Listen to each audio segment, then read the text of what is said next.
My self कीर्ति, माध्यमिक आदर्श विद्या मंदिर छापर से ऑनलाइन क्लासेस में आपका स्वागत करती हूँ।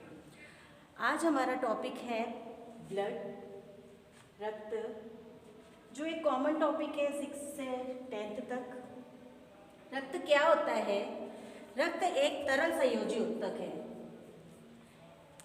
जो मानव शरीर, पशुओं में आवश्यक पोषक तत्व तथा ऑक्सीजन को कोशिकाओं तथा कोशिकाओं से उपापचयी अपशिष्ट उत्पादक तथा CO2 का परिवहन करता है। रक्त के माध्यम से ही गैसों का विनिमय होता है और पोषक तत्वों का परिवहन होता है। रक्त एक हल्का क्षारीय तरल पदार्थ है जिसकी pH 7.4 होती है।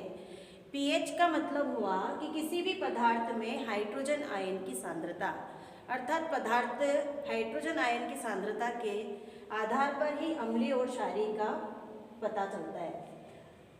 pH 7.4 से 7.8 तक हो सकती है। रक्त का निर्माण लाल अस्थि मज्जा में होता है। सामान्य व्यक्ति में 5 लीटर रक्त होता है।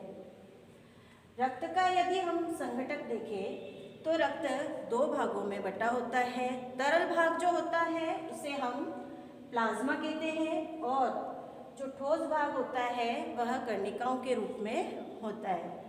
प्लाज्मा ब्लड में 55% तक होता है और जो कर्णिकाएं हैं, ठोस भाग जो है वह 45% होता है।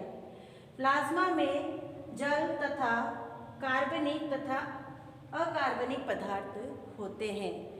जल का रेशो 92% होता है तथा कार्बनिक व अकार्बनिक पदार्थ जिसमें प्रोटीन और कई अन्य पदार्थ होते हैं जिनका रेशो 8% होता है। जो ठोस भाग होता है वह 3 भागों में विभाजित है कर्णिकाओं के रूप में RBC, WBC व प्लेटलेट्स।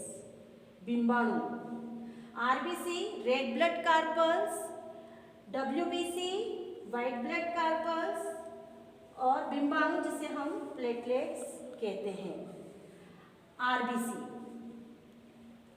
इसे इरिथ्रोसाइट्स भी कहा जाता है। रक्त में लगभग 90% तक आपके RBC प्रेजेंट होती है। हीमोग्लोबिन नामक प्रोटीन पाया जाता है और इस हीमोग्लोबिन नामक जो वर्णक इसके अंदर पाया जाता है, इसी के कारण रक्त लाल रंग का होता है। RBC में केंद्रक एब्सेंट होता है, इसमें न्यूक्लियस नहीं होता, लेकिन ऊंट तथा लामा ऐसे जंतु हैं जिनके RBC में केंद्रक प्रेजेंट होता है।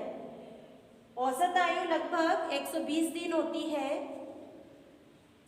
इसकी जो आकृति होती है वह गोलाकार कह सकते हैं, गोलाकार होती है।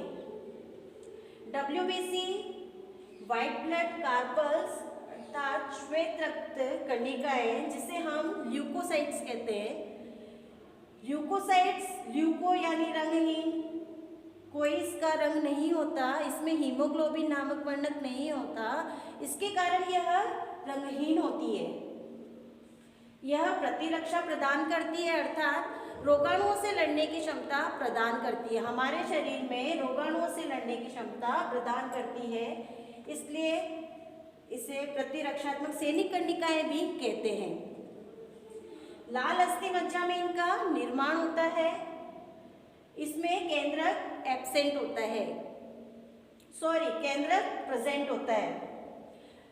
RBC तथा प्लेटलेट्स में केंद्रक एब्सेंट होता है। ध्यान रखना, 2 प्रकार की होती है, कर्णिकाणु तथा अकर्णिकाणु। कर्णिकाणु में न्यूट्रोफिल्स, इओसिनोफिल्स तथा बेसोफिल तथा अकर्णिकाणु में आपके जो लिम्फोसाइट सेल होती है उसमें B लिम्फोसाइट्स, T लिम्फोसाइट्स तथा मारक सेल होती है। सैनिक कर्णिका कहते हैं, अनियमित आकृति की होती है तथा अमीबीय गति करती है।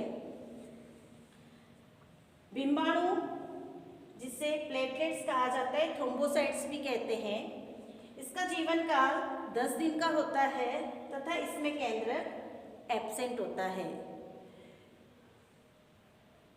आज का टॉपिक हमारा यहीं कंप्लीट होता है। धन्यवाद।